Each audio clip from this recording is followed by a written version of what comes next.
Let's consider a charge which is going around. So we know that movement of charge is essentially what we call it as current, right? That's your current. And we know that current, they generate a magnetic field. So when a charge is going round and round, it creates a magnetic field around the loop basically. And this is your current loop. And this is producing a magnetic field. Basically, field happens or magnetic field happens in a dipole form. So the heading is current loop as magnetic dipole. So we're taking a single charge and looking at it, and we're getting to realize that it too produces a magnetic field. Okay, guys, if this is a positive charge, we'll get to see that. This will be your north pole and that will be your south pole. And we'll take this as your area vector. Okay, so this is determined by your right hand rule. So this is your basic idea of the derivation. We'll try to figure it out. We'll try to get an expression. How can we get the dipole and dipole moment expression for this particular scenario? So derivation is to do with an expression for the magnetic dipole moment for the current loop. This is only current loop and moving with a radius of larger distance. Okay, so I forgot to mention that. So let's consider this distance, or sorry, this radius to be a. Okay, guys. Now this point, some point far away from all of this is point P, which is at a distance of r units away from center of the loop. So next, what is, or let me put it this way. We know that the magnetic field produced by at a large distance r from the center of a circular coil. See, end of it, this is the, how do I put it across? This is a current, right? This is like a coil, a single coil. So we know that the electrical field produced by this is mu naught by 2 Ia square by r cube. Recall this? R plus A and all of that, R minus A and all of those expressions. What happens to those set of derivations? For large distance, R square plus A square, whatever that is, R square minus A square to the power of 3 by 2 becomes R cube. For axial and equator, remember, try to recall.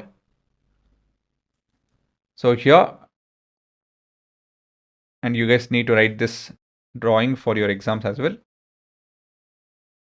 I don't have space over here, so please do that as well. So here, A is your radius and R is your distance, which you already mentioned. Now, next, what is your electrical dipole given by? So same thing along the axis. If you look at it, if I take a positive and negative charge, and if I dot it down and all of that, so at a certain distance, which is, the distance is quite far compared to the length of the dipole, we have this expression again. This is also 2p by r cube. Is it not? So P is what over here? P is your electric dipole. So this is actually a lazy version of deriving this out. So I'll explain what. See, what we are trying to do over here is we are trying to equate what we know, two things we know, and derive the, or look at the common factors or common pattern and derive our final expression. So I'll explain. So I'm trying to get a expression over here similar to this. How will I do that? First, I'll multiply and divide with, divide and multiply with 2 pi. Okay, so that 2 in the denominator over here becomes 4 pi. So we have P, which is equal to mu naught by 4 pi. This is your constant part. In the numerator, we have 2 pi I a square by r cube. But pi a square is what? Area. So this will be mu naught by 4 pi. 2 is left. I is left. This is area by r cube. So if we compare this, what happens? Let's have a look. Let's compare it.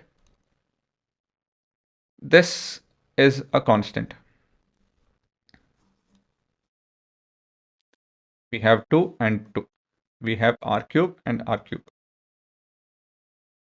Right? Sorry, I meant this expression, this 2 and r cube. So what is left out? Here 2, it is pi ia square or pi a. Here capital A is your area over here. This is your A. So all in all, what can we tell? Your electrical dipole or the concept of dipole is also seen over here. So on comparison, what can we conclude? That your magnetic dipole, which is given by M, is equal to IA.